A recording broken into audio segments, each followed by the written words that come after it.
ಇದು ಬುಧವಾರದ ಎಪಿಸೋಡ್ ಸ್ಟಾರ್ಟಿಂಗಲ್ಲಿ ಮಾದೇವ ಆವಾಗ ಅಣ್ಣ ನನ್ನ ಮುಖ ನೋಡಿ ಹೇಳೋಣ, ನಾನು ಎಷ್ಟೇ ಫೋನ್ ಮಾಡಿದೆ ನೀನು ರಿಸೀವ್ ಮಾಡ್ತಾಯಿಲ್ಲ, ಏನು ಪ್ರಾಬ್ಲಮ್ ಆಗಿದೆ ಹೇಳೋಣ ಪ್ಲೀಸ್ ಅಂತೆಲ್ಲ ಎಷ್ಟು ರಿಕ್ವೆಸ್ಟ್ ಮಾಡ್ಕೊಂಡ್ರು. ಅದು ಇಲ್ಲ ಕಣ್ಲ, ನೀನು ಬೇಕಂತ ಮಾಡ್ತಿದ್ದೀನಿ, ನಂಗೆ ಚೆನ್ನಾಗಿ ಗೊತ್ತಣ್ಣ, ಇದೆಲ್ಲ ನಿನ್ನ ಕ್ಯಾರೆಕ್ಟರ್ ಅಲ್ಲೇ ಅಲ್ಲ, ನೀನು ಸುಮ್ಮನೆ ಮನೆಯವ್ರ ಎದುರಿಗೆ ಯಾಕೆ ಕೆಟ್ಟವನಾಗ್ತಾ ಇದೆಯಾ ಅಂತ. ಎಷ್ಟಕ್ಕೆ ಇಲ್ಲ ಕಣ್ಲ, ನಾವು ಕಾವ್ಯನ ಕನಸು ನನಸಾಕೋರ್ಗು ನಾನು ಕಾವ್ಯನ ಈಚೆ ಕಡೆ ಕರ್ಕೊಂಬರೋದೇ ಇಲ್ಲ, ಕಾವ್ಯ ತನ್ನ ಕನಸೆಲ್ಲ ನನಸು ಮಾಡ್ಕೊಳ್ಲೇಬೇಕು ಅಂತೆಲ್ಲ ಈ ಮನೆಗೋಸ್ಕರ ಎಷ್ಟೆಲ್ಲ ಕನಸು ಕಷ್ಟಪಟ್ಟಿದ್ದಾಳ, ಮನೆಗೋಸ್ಕರ ಎಷ್ಟೆಲ್ಲ ದುಡಿದಿದ್ದಾಳ, ನಂಗೆ ಚೆನ್ನಾಗಿ ಗೊತ್ತವಳು ಕನಸೆಲ್ಲ ನನಸಾಗಬೇಕು ಅಂತೆಲ್ಲ ಹೇಳ್ತಾನೆ. ಓ ಮಾದೇವ ಅವರೇ, ಹಂಗಂದರೆ ಕಾವ್ಯನ ಕನಸು ಅಂದರೆ ಕಾವ್ಯನ ಓದೋದೇ ಸೈಂಟಿಸ್ಟ್ ಆಗಬೇಕು ಅನ್ನೋದೇ ಅವಳು ಕನಸು ಓದೋಕ್ಕೆ. ಓ ಅಣ್ಣ ನೀನು ಬೇಕಂತ ಇದೆಲ್ಲ ಮಾಡ್ತಾ ಇದೆಯಾ, ನಂಗೆ ಚೆನ್ನಾಗಿ ಗೊತ್ತಾಯ್ತು ಬಿಡು ಅಂತೆಲ್ಲ ಹೇಳ್ತಾನೆ. ಹ್ಞೂ ಕಣ್ಲ, ಮನೇಲಿ ಯಾರಿಗೂ ಗೊತ್ತಿಲ್ಲ, ಯಾರಿಗೂ ಹೇಳಬೇಡ ಅಂತೆಲ್ಲ ಹೇಳ್ತಾನೆ. ಅಲ್ಲಣ್ಣ ಡೈರೆಕ್ಟಾಗಿ ಒಪ್ಪಿಸ್ಬೋದಿತ್ತಂದರೆ, ಅಮ್ಮ ಇದ್ದರೆ ಇದೆಲ್ಲ ಬೇಡಮ್ಮ, ಒಂದೇ ಹೆಣ್ಮಗಳು ದೂರಲ್ಲಿ ಎಲ್ಲರನ್ನ ಬಿಟ್ಟು ಬದುಕೋದೇ ಬೇಡ ಅಂತ. ಇನ್ನು ಮಾವನ ಕೇಳಿದರೆ ಇನ್ನು ಬೇಡ, ಇದೆಲ್ಲ ಓದೋರು ಏನು ಇದು ಮಾಡ್ತಾರಾ, ಓದೋರು ಸರಿ ಇರಲ್ಲ ಅಂತೆಲ್ಲ ಎಷ್ಟೇ ಕನ್ವಿನ್ಸ್ ಮಾಡಿದ್ರು ಮಾವನು ಅಮ್ಮನು ಯಾರೂ ಒಪ್ತಾ ಇಲ್ಲ. ಅದಕ್ಕಾಗಿ ನಾನು ಈ ದಾರಿ ಹಿಡಿದೆ ಅಂತೆಲ್ಲ ಅವ್ರ ತಮ್ಮನ ಮುಂದೆ ಎಕ್ಸ್ಪ್ಲೇನ್ ಮಾಡಿ ಹೇಳ್ತಾ ಇರ್ತಾನೆ. ಸರಿ ಅಣ್ಣ, ಈಗ ನಿನ್ನ ಕಾವ್ಯ ಅವ್ರ ಮನಸ್ಸಲ್ಲೂ ಕೆಟ್ಟವನು, ಇಲ್ಲಿ ಮನೆಯವ್ರ ಮನಸ್ಸಲ್ಲೂ ಕೆಟ್ಟವನು, ಹೋಗಲಿ ನಾನು ಕೆಟ್ಟವನಾದರೂ ಪರವಾಗಿಲ್ಲ, ಕಾವ್ಯ ಅವ್ರ ಕನಸಾದರೆ ನನಸಾಗುತ್ತಲ್ಲ ಅಂತೆಲ್ಲ ಹೇಳ್ತಾನೆ.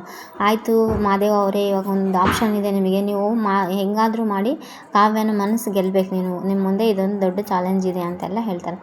ಸರಿ ನೋಡೋಣ ಪ್ರೇಮ ಅವರೇ ಅಂತೆಲ್ಲ ಹೇಳ್ತಾನೆ. ಅವರ ನಾನು ಒಬ್ಬಾಕಿ ಸುಳ್ಳು ಅಂದರೆ ಫಸ್ಟ್ ಏನು ಹೇಳಲ್ಲಲ್ಲ, ಇಲ್ಲಿ ಪ್ರೇಮನೇ ನಾಟಕ ಮಾಡ್ತಾಳೆ, ನನ್ನಿಂದನೇ ಎಲ್ಲ ಆಗಿರೋದು, ನಾನೇ ಸರಿ ಇಲ್ಲ, ನನ್ನಿಂದನೇ ಈ ಕಡೆ ಆ ಕಡೆ ಎಲ್ಲ ಫ್ಯಾಮಿಲಿಯವ್ರಿಗೆ ಟ್ರಬಲ್ ಅಂತ ಹತ್ತು ಕರೆದ ಮೇಲೆ ಇದೆಲ್ಲ ಹೇಳ್ತಾನೆ. ಇದೆಲ್ಲ ಹೇಳಿದ ಮೇಲೆ ಆವಾಗ ರಾಮ್ಗೂ ಖುಷಿ ಆಗುತ್ತೆ, ಅವರಣ್ಣ ಏನು ತಪ್ಪು ಮಾಡಿಲ್ಲ ಅಂತ ಮೊದಲಿಂದನೂ ಕಾನ್ಫಿಡೆಂಟಿಂದ ಇರ್ತಾನೆ. ಈಚೆ ಕಡೆ ಮನೆ ಕಡೆ ಬಂದಾಗ ಕಲ್ಯಾಣಿ ಇದ್ದು, ಯಾಕೆ ಒಬ್ಬನೇ ಬಂದು ನೀನು ಕಾವ್ಯ ಎಲ್ಲಿ ಅಂತ ಕೇಳಿದಾಗ, ಇಲ್ಲ ಕಣಮ್ಮ ನಾನು ಎಷ್ಟೇ ಕೇಳಿ ರಿಕ್ವೆಸ್ಟ್ ಮಾಡ್ಕೊಂಡ್ರು ಬಂದಿಲ್ಲ, ಇನ್ನೇನು ಕಾಲು ಬೀಳೋದು ಒಂದೇ ಇತ್ತು, ಈಗ ಏನು ಕಾಲು ಬಿದ್ದು ಬಿಡಲ್ಲ ಅಂತೆಲ್ಲ ಹೇಳಿದ. ಒಂದು ಸಂಸಾರದಲ್ಲಿ ಮಾತು ಬರ್ತೈತಿ ಹೋಗ್ತೈತಿ, ನೀನು ಹಂಗೆ ಬಿಟ್ಟು ಬಂದರೆ ಹೆಂಗೆ, ನೀನು ಮಾಡಿರೋ ಅವತಾರದಿಂದನೇ ಆ ಹುಡುಗಿ ಮನೆ ಬಿಟ್ಟು ಹೋಗಿರೋದು ಅಂತೆಲ್ಲ ಅವರಮ್ಮ ಇವಂದೇ ತಪ್ಪು ಅನ್ನೋ ರೀತಿಯಲ್ಲಿ ಮಾತಾಡ್ತಾ ಇದ್ದ. ಇಲ್ಲ ಕಣಮ್ಮ ನಾನು ಎಷ್ಟು ರಿಕ್ವೆಸ್ಟ್ ಮಾಡಿಕೊಂಡೆ, ಆಯ್ತು ಹಂಗಂದರೆ ಕಾವ್ಯ ಇಲ್ಲದ ಮನೇಲಿ ನಿನಗೂ ಜಾಗ ಇಲ್ಲ, ಮನೆಯಿಂದ ಹೊರಗೆ ನಡಿ ಅಂತಾನೆ. ಆಯಿತು ಬಿಡಮ್ಮು ಅಂತೆಲ್ಲ ಹೇಳ್ತಾನೆ. ಕಾಲು ಮುಗಿದು ಆಶೀರ್ವಾದ ತೊಗೊಳಕ್ಕೆ ಹೋಗ್ತಾನೆ. ಇಲ್ಲ ಆಶೀರ್ವಾದನೂ ಕೊಡಲ್ಲ ನಾನು, ನಡಿ ಅಂತೆಲ್ಲ ಹೇಳಿ ದೊಡ್ಡದು.